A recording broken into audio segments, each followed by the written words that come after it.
మాతృదేవోభవ. నన్ను వీడి దేవి సన్నిధికేగినావు, అయిన విడువబోవనమ్మా నిన్ను. అమ్మ సేవ బదులు అమ్మవారికి సేవ చేయుచుందో, పూలు పూయుచుందో. ఏబిఎన్ ఆంధ్రజ్యోతి ప్రేక్షక మహాశయులందరికీ నవజీవన వేదం అనే కార్యక్రమంలో 760వ భాగానికి స్వాగతం పలుకుతున్నాం. ఆశకు ఆశయమునకు అంతరమింతయునంతగాదు, లాభాశయు కండు తప్ప ఒక ఆశయముండదు వర్తకంబునందు. ఆశ విచిత్ర పాశమగు అందున బంధితుడైన వాడు, ఆశ విచిత్ర పాశమగు అందున బంధితుడైన వాడు. దిగ్దేశములన్నీయుందిరుగు దేహళి వీడడు ముక్తుడైనచు. ఆశకి ఆశయానికి చాలా తేడా ఉంది. ఏ వృత్తి చేసినా మనం ఒక ఆశయంతో చేయాలి, ఆశతో చేయకూడదు. కర్మణ్యేవాధికారస్తే మా ఫలేషు కదాచన అని భగవద్గీతలో చెప్పడంలో ఉద్దేశం అది. వ్యాపారం చేయి, వ్యవసాయం చేయి, ఉద్యోగం చేయి, ఏ పని చేయి ఆశయంతో చేయాలి. దీనివల్ల దేశానికి మేలు జరుగుతుంది. ఆ మేలు ముందు జరగాలి, నాకు ప్రయోజనం తర్వాత జరగాలి. మన తాపత్రయమంతా ఆ మేలు జరగడానికి. అసలు ఆ మేలు చేసేటువంటి అవకాశం మనకి భగవంతుడు ఇవ్వడమే గొప్ప విశేషం. వైద్యులు వైద్య వృత్తిలో చేరే ముందు ఒక ప్రమాణం చేయిస్తారండి వారి చేత. దేవుడి దగ్గర, భగవంతుడా, ప్రజల రోగాల మీద ఆధారపడి నేను బతకవలసి వస్తున్నందుకు చాలా సిగ్గుపడుతున్నాను, కానీ వారిని రోగం నుంచి బయటపడేటువంటి శక్తి నాలో ప్రసరింపజేసినందుకు నేను నీకు కృతజ్ఞతలు చెల్లించుకుంటున్నాను. ఎప్పుడూ నా వృత్తి వ్యాపారంగా మారకుండా, నా మనస్సు పక్కదారి పట్టకుండా నువ్వే నన్ను కాపాడు అని ఉంటుందండి. ఎంబీబీఎస్ చేసిన ప్రతి వైద్యుడి దగ్గర ఈ పత్రం ఇలా ఉండాల్సిందే. కొంతమంది దాన్ని బయట పెడతారు, కొంతమంది ఎక్కడో లోపల పారేస్తారు. దాని మీద దృష్టి ఉన్నవాళ్ళు దాన్ని బయట పెడతారు. అంతేకాదు, ఇంకా నిజాయితీ కలిగినటువంటి వైద్యులు కొంతమందిని చూశాను నేను, మహానుభావుల్ని. పేషెంట్స్, రోగులు కూర్చున్న చోట పెడతారు ఈ ప్రమాణపత్రం. అది చూడగానే వాళ్ళకు ధైర్యం వస్తుంది, ఈ డాక్టర్ గారు వ్యాపారం చేయడరా బాబు అని. రోగులు కూర్చునే మందిరంలో పెట్టారు, నేను చూశాను. మా కాకినాడలో వాటరేవు సుబ్బారావు గారు ఉన్నారు, మహానుభావుడు నిజంగానే, పిల్లల వైద్యులు. ఆయన పేషెంట్స్ కూర్చున్న చోట పెట్టారు హాల్లో. అక్కడ చదివాను నేను ఇది. ఏమిటంటే ఇదన్నా, మేము చేరినప్పుడు మా చేత ప్రమాణం చేయిస్తారండి అని. అక్కడ ఎందుకు పెట్టారన్న, అది వాడు అందరూ చూస్తారంటే నేను జాగ్రత్తగా ఉంటాను కదా అన్నాడు ఆయన. ఏమి నిజంగా మహానుభావుడు అయ్యా అన్నాను నేను. అదే పద్ధతి. మన వృత్తిలో మనం జాగ్రత్తగా ఉండాలంటే బహిరంగంగా కూడా ఇలా కొందరికి మనని ప్రశ్నించే అవకాశాన్ని ఇవ్వాలి. నువ్వు నన్ను ప్రశ్నించడానికి కాను, దేవుని మీరు చెబుతున్నారు కదా, మీరు చెప్పినట్టుగా మీరు ఎందుకు ఉండట్లేదంటే మేము జవాబు చెప్పాలండి. అన్నీ చేయలేకపోవచ్చు, కొంతైనా అంచనాలకు అందాలుగా. చెప్పేది ఒకటే, చేసేది ఒకటైతే పూర్తిగా ఆ నిరాడంబర జీవనం, ఆ ఆశారాహిత్యం నాలో కనపడుతున్నట్టుగా మీకు అనిపించాలి. కనపడే విధంగా నేను ఉండాలి, నా ధర్మం అది. అలాగే నేను గొచ్చుకొట్ట పెట్టుకోమని ఎవరూ చెప్పడం లేదు. ఇంకో కంగణాలు వేసుకున్నాం, ఇచ్చినవే వేసుకున్నాం, ఏ అక్రమంగా ఏమి సంపాదించలేదు, ఎవరు ఇవ్వాలని అనుకోవడం లేదు. పాండిత్యాన్ని గౌరవంగా వేస్తారు, సంతోషం. మేము ఇచ్చేవాళ్ళకి మేము ఇచ్చేస్తూ ఉంటాం, నాకు అది నియమమే. నా ఆదాయంలో ఖచ్చితంగా 20% వెళ్ళిపోవలసిందే నాకు నియమం. 4వ వంతు, 20 కూడా కాదు, 4వ వంతు ధర్మశాస్త్రం చెప్పిన ప్రకారం నెలకి నాకు వచ్చేటువంటి ఆదాయంలో 4వ వంతు దాన ధర్మాలకు వెళ్ళిపోవలసిందే. బహిరంగంగా చెబుతున్నందుకు మన్నించండి. చెప్పేది మేము కూడా చేస్తున్నామనే నమ్మకం మీకు కలిగించడం కోసం చెబుతున్నాం. మోసం చేయడం నాకు నచ్చదు. ఖచ్చితంగా నా ఆదాయం నాకు తెలుసు, నెలకి లెక్క ఎంతో, అందులో పావలా 4వ వంతు వెళ్ళిపోవలసిందే. చెప్పి కొన్ని చెప్పక కొన్ని వెళ్ళిపోతాయి, మిగిలిందే మన దగ్గర ఉంటుంది చాలు. కాబట్టి ఏం భగవంతుడి దేవాలు ఏం లోటు లేదు, వద్దన్నా వస్తుంది. కొన్ని చోట్ల నాకు వద్దండి బాబు, ఎక్కువ ఇచ్చి నన్ను బాడీ చేయకండి అంటున్నాను నేను. వాళ్ళు ఆశ్చర్యపోతున్నారు, వద్దండి చాలండి, నాకు ఎక్కువ ఇచ్చారు, వద్దు, నన్ను నా పిల్లల్ని బాడు చేయకండి. అలాగైతేనే ఉండగలమండి. మనం గడవాలి. నిజం, నేను దేని మీద ఆధారపడి బతుకుతున్నాను. నాకు ఉద్యోగం, ప్రైవేట్ ఉద్యోగం మానేసి కూడా 10 ఏళ్ళు అయింది. ఆధారపడి బతుకుతున్నాం, మనకు కావాలి. కానీ ఎంతవరకు ఓ పరిమితి ఉంటుంది. అంతగా ఆదాయం పెరుగుతుంది, కార్యక్రమాలే తగ్గించేసుకుంటాం, చేసేవి కొన్ని మానేస్తాం, సుఖంగా విశ్రాంతి తీసుకుంటాం, మౌనం, ధ్యానం, హాయిగా జపం చేసుకుంటాం. దానివల్ల ఎంత జ్ఞానం పెరుగుతుంది, ఎంత సమాధి నిష్ట పెరుగుతుంది, ఎంత తపశ్శక్తి పెరుగుతుంది. అసలు ఆ మౌనం ధ్యానం ద్వారా దానివల్లనే ఎక్కువగా చేయగలుగుతామనే దృష్టి ఈ మధ్య నాకు బాగా కలుగుతోంది. ఈ ఊరికి ఈ మాట్లాడడం కంటే మౌనం ధ్యానం వల్లనే సమాజానికి ఎక్కువ సేవ చేయగలుగుతామేమో అనిపిస్తోంది నిజంగానే కొన్ని గ్రంథాలు చదువుతుంటే. రమణ మహర్షి ఎవరితో మాట్లాడారు, ఎంత సేవ జరిగింది ఆయన వల్ల, ఆయన మీద వచ్చే కొన్ని వందల గ్రంథాలు ఆయన మాట్లాడకుండానే. ఆ స్థితికి ఎప్పటికైనా చేరుకోవాలి కదా. ఈ జీవితం ముగిసిపోతే ఎప్పుడు చేరుకుంటాం, మళ్ళీ ఈ జన్మ వస్తుందో రాదో, ఇంత విలువైన జన్మ. ప్రతి ఒక్కరం ఇలా ఆలోచిద్దామండి, ముఖ్యంగా వైద్య వృత్తిలో విద్యా వృత్తిలో ఉన్నవాళ్ళు, వ్యాపారాల్లో ఉన్నవాళ్ళు. ఎందుకంటే ఈ ఆశకు అంతం లేదు. వ్యర్థకంలో ఎప్పుడు లాభాశ తప్పితే ఆశయం ఉండదు. లాభం రావడమే లాభం రావడమే. ఎలా చేస్తే లాభం వస్తుంది, ఎలా చేస్తే లాభం వస్తుంది. అనేక రకాల కల్తీలు కల్పిస్తున్నారు. పోనీ లాభం సంపాదించుకోవచ్చు, సరుకు నిజాయితీగా ఇవ్వాలా వద్దా, దేంట్లో ఏది కలుపుతారో తెలియదు. దేవుడి దగ్గర దీపం పెట్టడానికి ఖచ్చితంగా దీపం పెట్టాలనే నమ్మకం జనంలో పెరుగుతుంది. అంటే ఆ దీపారాధనకు అమ్మేటువంటి నూనె ఎంత పవిత్రంగా ఉండాలి, ఎలాగో ప్రజలు కొంటున్నారు కదా అని అందులో రకరకాల కల్పిస్తున్నారు. ఆవునేత్తో దీపం పెడితే పుణ్యము అని కొంతమంది చెబుతుంటే ఆవునేతిలో కల్తీ చేసేస్తున్నారు. విజయవాడలో వాళ్ళని నిర్బంధించారు, ఆవునేతిలో కల్తీ చేసిన వాళ్ళని. ఎందుకు జరిగిందండి? మరి అందరూ మళ్ళీ బొట్లు పెడతారు, భక్తులు కార్తీక మాసం అంతా గుళ్ళల్లోనే ఉంటారు, ఆ నెయ్యి అక్కడే అమ్ముతారు, అది కల్తీ. మనం ఎలా తీసుకుంటున్నాం దేవుణ్ణి? అసలు దేవుడు అంటే మనం చేసిన పాపాలన్నీ పోగొట్టేవాడు, అంతే. పాపం చేయకుండా చూసేవాడు కాదా? ఈ దైవ జ్ఞానం, ఈ ఆధ్యాత్మికత, ఈ భక్తి జ్ఞాన వైరాగ్యాలు అసలు పాపం చేయకుండానే మనం చూడాలిగా. అది అలా ఎందుకు జరగడంలా? పాపం పోవడానికి దీన్ని ఒక మినహాయింపుగా హాయిగా లైసెన్సులో తీసుకుంటే ఎలాగా? అందుకే ఆశ ఎలాంటిదంటే సంస్కృతంలో శ్లోకం ఉంది, ఆశానామ మనుష్యాణం కాచిద్ ఆశ్చర్య శృంఖల యయా బద్ధా ప్రధావంతి ముక్తాస్తిష్టంతి పంగువతు. ఆశ అనేది కూడా ఒక బంధం, ఒక సంఖ్యల. అంటే అందరం అంగీకరిస్తే నిజమేనండి, ఆశాపాశం అంటారండి అంటాం మనం. ఆ నిజమే, పాశమే. కానీ పాశం అంటే తాడు కదా, పోనీ సంఖ్యల ఏం చేస్తుంది? ఆ పాశంతో ఎవరిని మనం కట్టేశామో అంటే ఆశాపాశ బద్ధుడైన వాడు ఎక్కడికి కదలలేడు, అక్కడే ఉండాలి. పాశబద్ధుడు అయ్యాడుగా. మామూలుగా తాడుతో ఎవరినైనా కట్టేసామనుకోండి, వాడు అక్కడే ఉంటాడు. ఆ కట్లు విప్పితే వాడు స్వేచ్ఛగా తిరగలుగుతాడు. కానీ ఆశ అనే తాటితోటి బంధితుడైన వాడు ఎలా ఉంటాడు అంటే వాడు దేశాలన్నీ తిరుగుతాడు ఆశను తీర్చుకోవడానికి. ఆశ లేనివాడు హాయిగా ఓ చెట్టు కింద కూర్చుని నమ శివాయ నమ శివాయ నమ శివాయ అని మనం ఎదురుకు చెప్పుకున్న పురుషోత్తం భట్టులో ఉంటాడు. ఇది ఆశ విచిత్ర పాశమగు అందున బంధితుడైన వాడు దిగ్దేశములన్నీ తిరుగు. ఆశ అనేది విచిత్రమైన పాశమయ్యా. ఆ ఆశాపాశంతో బంధితుడైన వాడు దేశాలన్నీ తిరుగుతాడు.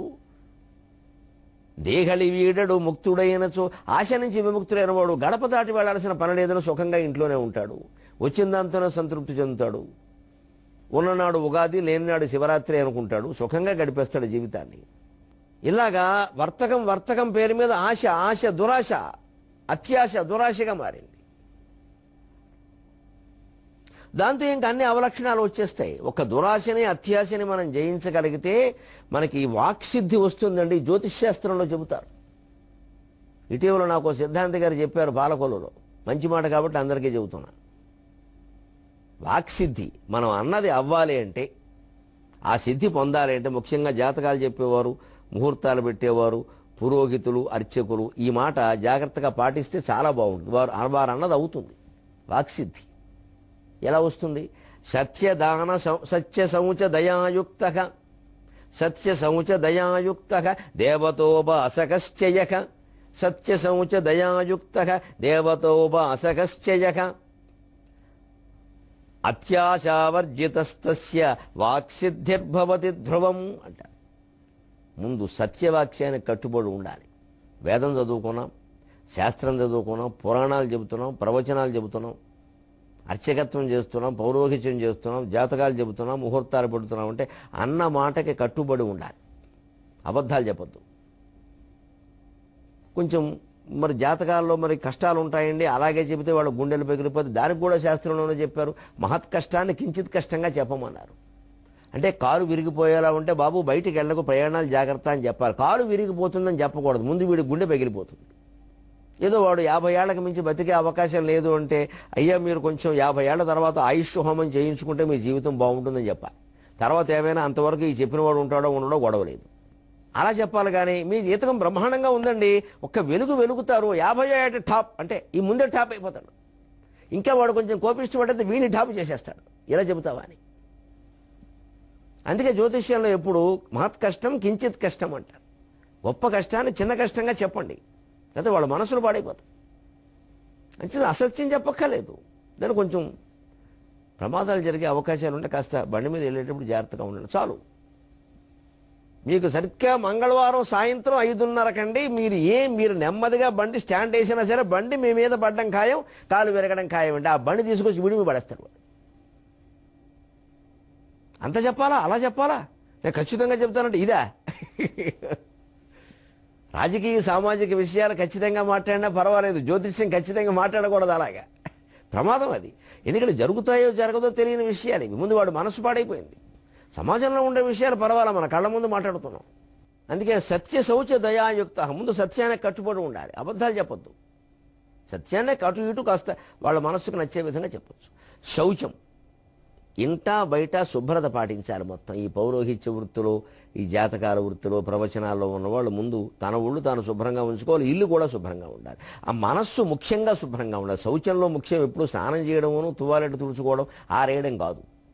మనస్సులో రాగద్వేషాలు ఉండద్దు. ఉంటే శాస్త్రాలు మార్చేస్తాం మనం. మనస్సులో కనుక రాగద్వేషాలు ఉంటే ఆ శాస్త్రాలు మార్చేస్తాం, పురాణ కథలు మార్చేస్తాం, మనకు అనుకూలంగా చెప్పేస్తాం. భార్యను మోసం చేసేటువంటి భర్త పురాణం చెప్పవలసి వస్తే భార్యనే మోసం చేస్తాడన్నట్టుగా చెబుతాడు, భర్త మోసం చేస్తాడని చెప్పడం. ఎందుకంటే అలా చేస్తే వీళ్ళ ఆవిడ వీడు మోసగాడు అనుకుంటుందేమో అని బెంగ, మార్చేస్తాడు. అందుకే శౌచం, మనస్శౌచం, మనస్సులో నిష్కల్మషంగా ఉండాలి, ఉన్న విషయమే చెప్పాలి. దయ, ముఖ్యంగా దయ. ఈ వాక్ సంబంధమైనటువంటి వృత్తుల్లో ఉండేవారు ఎవరికైనా సరే, ఒక న్యాయవాద వృత్తి ముఖ్యంగా వాళ్ళకు కూడా ఇవి వర్తిస్తాయి. దయ ఉండాలి. వాడు వచ్చినవాడు పేదవాడు, ఏదో వాడు ఆస్తి పోగొట్టుకుని ఎవడో జమీందారు వాడు భూమి కబ్జా చేసేట్టే మన దగ్గరికి వచ్చాడు, ఏదో కట్టగలిగిన ఫీజు తక్కువ, ఎలాగో అలా వాడి భూమి వాడికి ఇప్పించాలి, వాడిని కాపాడాలని అన్న పద్ధతిలో న్యాయవాద వృత్తి చేయాలి.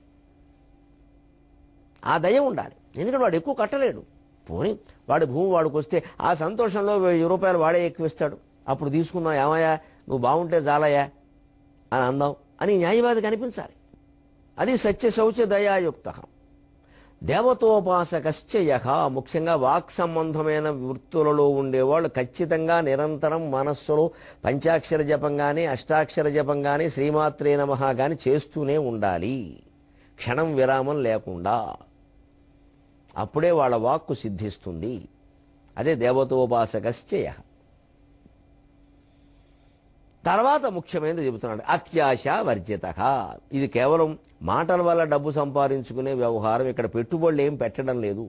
వ్యాపారస్తులు వేరు, వాళ్ళు కొంత పెట్టుబడి పెట్టారు. ఓ 10 లక్షలు పెట్టుబడి పెట్టినవాడు ఆ పెట్టుబడి, దానికి వడ్డీ ఆశించడం తప్పు లేదు. ఆ వడ్డీ వస్తే సరిపోయింది, వాడు కుటుంబం వెళ్ళద్దు, లాభం ఆశిస్తాడు. ఈ వాక్ సంబంధమైన వృత్తుల మీద బతికే వాళ్ళు పెట్టుబడి ఏం పెట్టట్లా, వాక్కే పెట్టుబడి, గొంతు పెట్టుబడి పెట్టామంటాం. కాబట్టి అత్యాశ ఉండకూడదు. అమ్మాయ్య చాలు, మనకు వచ్చింది చాలు, దీంతో హాయిగా ఉన్నాం కదా, 2 పూట్ల సుఖంగా తింటున్నాం, మంచి బట్టలు కట్టుకున్నాం, పైగా మా బోటిగాళ్ళకి బట్టలు మేము కొనుక్కోకలా ఎవరో పెడుతూనే ఉంటారు, అస్తమానం వద్దానే పెడుతున్నారు.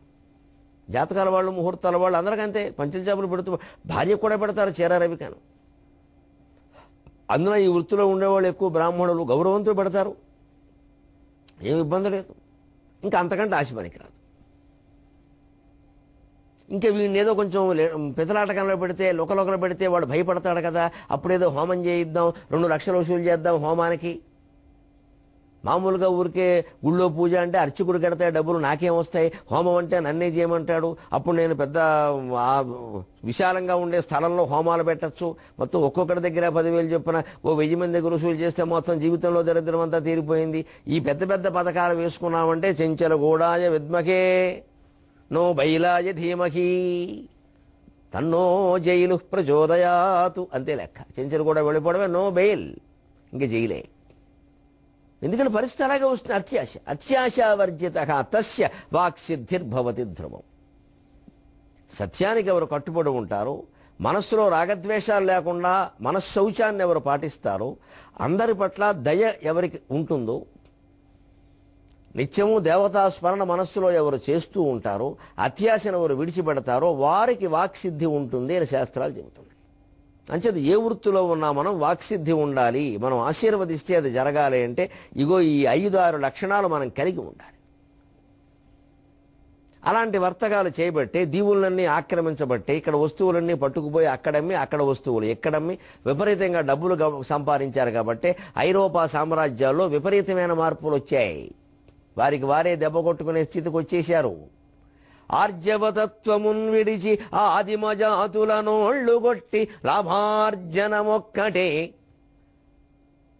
ఆర్జవతత్వమున్ విడిచి ఆదిమజాతులనోళ్ళుగొట్టి లాభార్జన చేసి పెట్టుబడులు అన్నిట దండిగా పెట్టి విశ్వసమ్మార్జన చేసి యూరపు రమావిభవంబులనందెగాని ఈ తర్జన భర్జనల్ మతము ధర్మము సర్వము మార్చివేయవే అంటుంది తరంగం కవి. డబ్బు ఎవరినైనా మార్చేస్తుందయ్యా అని చెప్పానుగా, ధర్మరాజు సైతం దుశ్శాసనుడు అయిపోతాడని. ఐరోపా ఖండంలో విచిత్రమైన మార్పులు వచ్చాయి రకరకాల రంగాల్లో డబ్బు కారణంగా. చిన్న చిన్న దీవులన్నీ కనిపెట్టడం, అక్కడికో వలస వెళ్ళిపోవడం, అక్కడ వాళ్ళని లాక్కొచ్చి బానిసలుగా చేసుకోవడం, అక్కడ వీళ్ళ సామ్రాజ్యాలు స్థాపించడం, అక్కడ వస్తువులు ఇక్కడమ్మడం, ఇక్కడ వస్తువులు అక్కడమ్మడం, ఉభయత్ర లాభాలు ఘటించడం. దీంతో అందరికీ ఒక శుభ్రంగా ఒళ్ళు పొగరెక్కిపోయింది. దుర్వ్యసనాలన్నీ పట్టుకున్నాయి. ఆర్జవతత్వమున్ విడిచి రుజుమార్గాన్ని విడిచిపెట్టేశారు. చక్కని రాజమార్గంలో వెళ్ళడం మానేశారు. ప్రతి వృత్తిలో దుడ్డిదారులు తయారయ్యాయి, అక్రమ మార్గాలు. ఆదిమజాతులను ఒళ్ళుగొట్టి ఎబొరిజినల్ అనే ఆదిమజాతుల నోళ్లు కొట్టారయ్యా. వాళ్ళు ఏదో పెద్ద పెద్ద బోరాలు ఊదుకుంటూ డప్పులు కొట్టుకుంటూ బతుకుతూ ఉంటే వాళ్ళకేమో లేనిపోయిన భాషలన్నీ నేర్పి వాటికి ఏవో అర్థాలన్నీ చెప్పి వీళ్ళు ఏదో దేవతలనే భావం వాళ్ళకి కలిగించి ఆ అమాయకుల నోళ్లు కొట్టారయ్యా. వాళ్ళు చాలా కష్టపడి విలువైనటువంటి సామగ్రి అడవుల్లో సేకరించుకుంటే ప్రాణాలకి తెగించి తేనె మొదలైనవి, జీడిపప్పు మొదలైనవి అవన్నిటి చౌకగా వాళ్ళ దగ్గర కొనేసి వాళ్ళ దేశాల్లో లక్షలకు అమ్ముకున్నారయ్యా. ఇదంతా పాపం కాదు, భగవంతుడు ఊరుకుంటాడా? లాభార్జన చేసి ఆ వచ్చిన డబ్బుల్ని ఏం చేయాలో తెలియలా. అందుకని పెట్టుబడులు అన్నిటా దండిగా పెట్టి అక్కడి నుంచి పరిశోధనల మీద పెట్టుబడులు, యంత్రాల మీద పెట్టుబడులు, పరిశ్రమల మీద పెట్టుబడులు రకరకాలుగా పెట్టి కొత్త కొత్త వస్తువులన్నీ కనిపెట్టేసి అవన్నీ మళ్ళీ వాళ్ళకి రుద్దేసి వాటి ద్వారా మళ్ళీ లాభాలు సంపాదించి ఆ డబ్బులు మళ్ళీ పెట్టుబడులుగా పెట్టేసి వడ్డీ వ్యాపారాలు చేసేసి మొత్తం మీద అల్లకల్లోలం చేసేసారు డబ్బు కారణంగా. ఆర్జవతత్వమున్ విడిచి ఆదిమజాతులనోళ్ళుగొట్టి లాభార్జన చేసి పెట్టుబడులన్నిట దండిగా పెట్టి విశ్వసమ్మార్జన చేసి మొత్తం విశ్వం అంతటే చీపురు కట్టేట్టు ఊడిచినట్టు ఊడిచేసింది ఐరోపా ఖండం, ముఖ్యంగా ఆంగ్లేయ జాతి. విశ్వసమ్మార్జన చేసి, సమ్మార్జన అంటే చీపురు కట్ట, ప్రపంచాన్ని మొత్తం ఊడిచేసిందయ్యా. ప్రాస కోసం ఎంత మంచి మాట వచ్చిందో చూడండి. విశ్వసమార్జన చేసి యూరపు రమావిభవంబులనంతేను. ఓ లక్ష్మీ వైభవంతో బ్రహ్మాండంగా విలసిల్లిపోతోంది. కానీ అక్కడ పురుషోత్తం భట్టు లాంటి కథలు లేవుగా. అందుకని వాళ్ళకి జ్ఞానం లేదు. ఈ లక్ష్మి వెళ్ళిపోతుందని వాళ్ళు అనుకోవాలా. కాబట్టి ముందు జాగ్రత్తలు పడాలా. దానివల్ల ఏమైంది? ఈ తర్జన భర్జనల్ మతము ధర్మము సర్వము మార్చివేయవే. ఈ రకరకాలుగా జరిగి వచ్చినటువంటి లాభాలు, అన్యాయంగా సంపాదించిన లాభాలు, డబ్బులు విపరీతంగా పేరుకుపోవడంతో అంతకుముందు దైవ ప్రార్థనలో మాత్రమే మునిగిపోయిన వాళ్ళు భోగ విలాసాల్లో మునిగి తేలడం మొదలుపెట్టారు. దైవ ప్రార్థనకి రకరకాల అర్థాలు చెబుతున్నారు. 3 పూట్లా చేసే ప్రార్థన 1 పూట చాలన్నారు. ఆ 1 పూట కూడా ఊరికే రామ అంటే చాలు అన్నారు. వెళ్ళకపోయినా పర్వాలేదన్నారు. ఏ పనిలో ఉన్నా సరే దైవ ప్రార్థన చేస్తుంటే చాలు, అది అది సత్కార్యం కింద లెక్క అనేది. ఎందుకంటే వీడికి మంచం నుంచి లేవడం ఇష్టం లేక, పొద్దున్నే లేచి సంధ్యావందనం చేయడం ఇష్టం లేనివాడు ఏమంటాడు? నేను పడుకున్నా కూడా శివుణ్ణే స్మరిస్తున్నాయి. అదేదో లేచి స్మరించకూడదు, లేవడం. అక్కడ శాస్త్రం పుట్టిస్తాడు. బద్ధకమనే మాట చెప్పడండి. లేచి అక్కడ బడిబట్ట కట్టుకుంటేనే అన్నీ చేసినట్ట. పెద్దవాళ్ళు చెప్పారు కదా, ఆ ప్రకారం చేయొచ్చు కదా, చేయడండి. బద్ధకం వల్ల ఇలా చేయకూడదు. రమణ మహర్షి అంత జ్ఞానం వస్తే వదిలేసే, మడిబట్టే ఏం కర్మ, అసలు బట్టే వదిలేయచ్చు. బద్ధకం వల్ల ఎప్పుడూ కర్మకాండ మానకూడదు, చాలా తప్పది. ఎవరి వృత్తి ధర్మం ప్రకారం వారు కర్మకాండ సైతం చేయాల్సింది. ఈ వ్రతాలు, నోములు, పూజలు అన్నీ కూడా మన చిత్తశుద్ధి కలగడం కోసమే పెట్టారు. తప్పకుండా చేయాల్సిందే.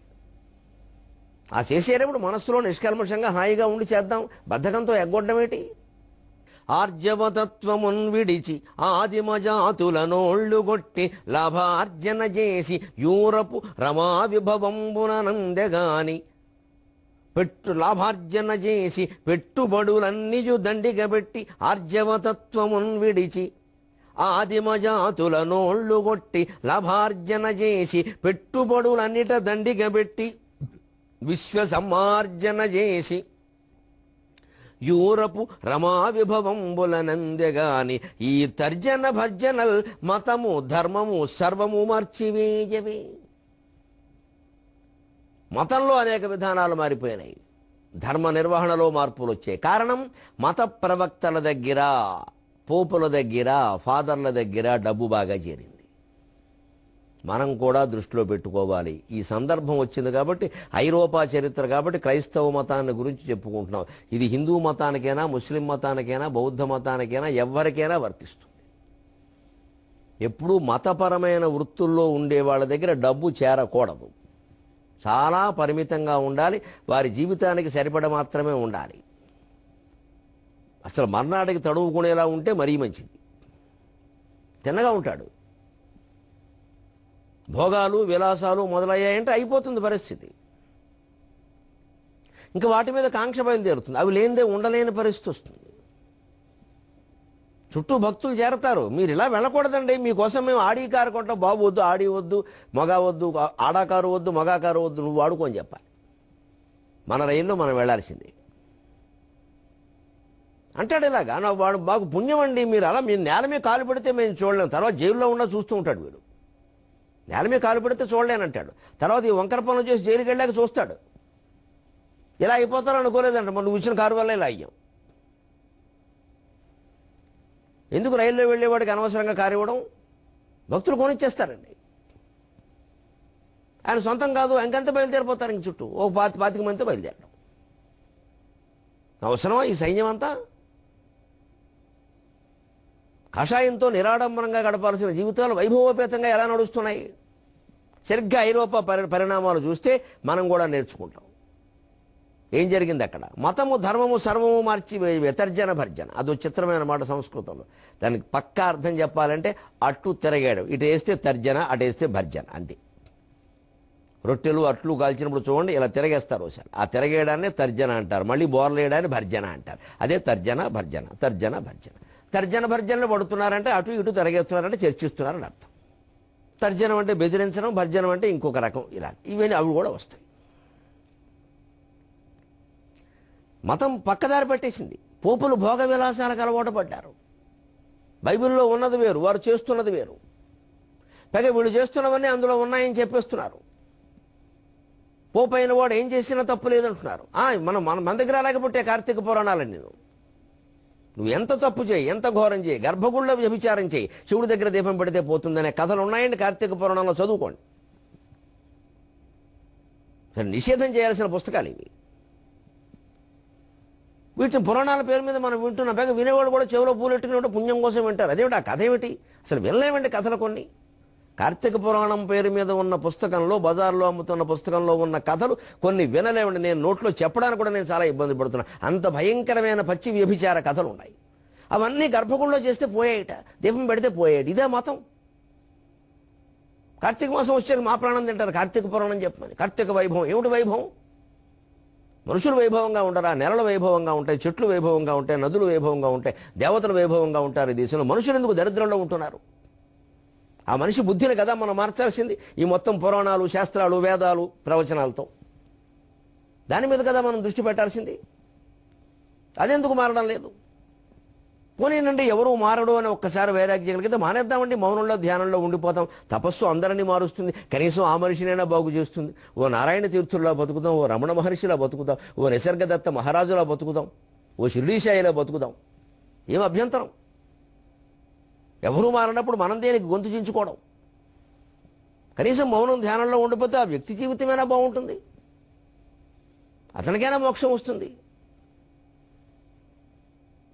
ఇది మనము దృష్టిలో పెట్టుకోవాలి. కాకపోతే అలా పెట్టుకోకపోతే అక్కడ ఏం జరిగిందంటే, ఇంటికి చిచ్చు పెట్టుకొని యేసుని భక్తులు. క్రైస్తవ మతం 2 ముక్కలైంది. ఇంటికి అని పద్యం ఎందుకు మొదలు పెట్టాడో కవి అర్థమవుతుంది కాసేపట్లో. బిందుపూర్వక టకార ప్రాస, 0 టీ. ఏదో కప్పులో టీ ఇచ్చినట్టే 0 టీ. ఇంటికి చిచ్చు పెట్టుకొని యేసుని భక్తులు కేథలిక్ ప్రొటెస్టెంటులుగా విభక్తులై, ప్రొటెస్టెంట్ కోసం అది అది సరిగ్గా పద్యంలో ఇవ్వడాలి. ప్రొటెస్టెంట్ ఈ పద్యంలో కీలకమైన మాట ప్రొటెస్టెంట్. క్రైస్తవ మతంలో ఆ కాలంలో వచ్చింది ప్రొటెస్టెంట్ మతం మార్టిన్ లూథర్ కింగ్ కారణంగా. అభ్యంతరం తెలియజేయడం, ప్రొటెస్టెంటే అభ్యంతరం. మీరు చేసే పనులకు మేము అభ్యంతరం తెలియజేస్తున్నాం అని మార్టిన్ లూథర్ కింగ్ నాయకత్వంలో కొంతమంది క్రైస్తవ మత సంస్కరణకి ఉద్యమించారు. ఆ సంస్కరణను నమ్మి ఆచరించిన వాళ్ళు ప్రొటెస్టెంట్లు అయ్యారు. పూర్వ మార్గంలో ఉండిపోయిన వారు క్యాథలిక్కులు అయ్యారు. ఇప్పటికే ఆ రెండు విభాగాలు ఉన్నాయి. ఇంకేమైనా అయ్యాయేమో కూడా. ఇంటికి చిచ్చు పెట్టుకుని రేసుని భక్తులు కేథలిక్ ప్రొటెస్టెంటులుగా విభక్తులయ్యి ఢీకొని 30 ఏండ్ల కాలము కంటికి నిద్రపట్టక శిఖాశిఖి యుద్ధము చేసిరి. ఇంటికి చిచ్చు పెట్టుకొని రేసుని భక్తులు కేథలిక్ ప్రొటెస్టెంటులుగా విభక్తులై ఢీకొని 30 ఏండ్ల కాలము కంటికి నిద్రపట్టక శిఖాశిఖి యుద్ధము చేసిరి. ఏమిటో వింటకు చెప్పుకొంటకును వినదనం బగునిట్టి సంగతులు, వింటకు చెప్పుకొంటకును వినదనం బగునిట్టి సంగతులు. మహానుభావ, క్రీస్తు మహానుభావ, నిన్ను తీసుకెళ్లి సిలువ వేస్తూ ఉంటే ప్రభువు వాళ్ళకేమి శిక్ష వేస్తాడో అని జాలితో, ఓ ప్రభువా వీరేమి చేయుచున్నారో వీరికి తెలియదు, వీరిని క్షమింపుము అని వారి కోసం రక్తం చిందించావే మహానుభావ. నీ మతంలో ఇటువంటి పరిణామాలు ఏర్పడతాయని నువ్వేనా ఊహించలేదా? ప్రతి మతం వాళ్ళం ఆ మతం పేరు మీద ఆరాధిస్తున్న దేవుణ్ణి అడగాల్సిన మాట అండి ఇది. ఎటువంటి మహానుభావులు మత ప్రవక్తలయ్యారు? ఆయా మతాలు ఇవాళ ఎలా ఉన్నాయి? వాళ్ళ ఆశయాలు ఏమైపోయినాయి? బుద్ధుడికి 4 శిష్యులు, యోగాచార్యులు, సౌత్రాంతికుడు, వైభాషికుడు, మాధ్యమికుడు. బుద్ధుని ప్రవచనాలకు 4 భాష్యాలు చెప్పారు. ఇక అవి జనంలోకి వెళ్ళేసరికి 40 భాష్యాలు అయ్యాయి. చివరికి వెనకెప్పుడో కాలచక్ర ఉత్సవాలు చేసి మాంసం కూడా వండారు. ఏదో టిబెట్ బౌద్ధంలో ఉండొచ్చు అన్నారు. మాంసం వండాక బౌద్ధ మతం ఏమిటండి? అంతే. అనేక రకాలు. ప్రధానంగా క్యాథలిక్ ప్రొటెస్టెంటులుగా చీలిపోయింది మతం. ఎందుకు? ఆ విశేషాలు ఏమిటి? ఈ మొత్తం చరిత్ర నుంచి మనం భారతీయులమైన మనం ఏం నేర్చుకోవాలి? ఎవరైనా ఏం నేర్చుకోవాలి మనిషి అన్నవాడు 23:30 గంటల్లో చూద్దాం. అంతవరకు తెలుగులో మాట్లాడదాం.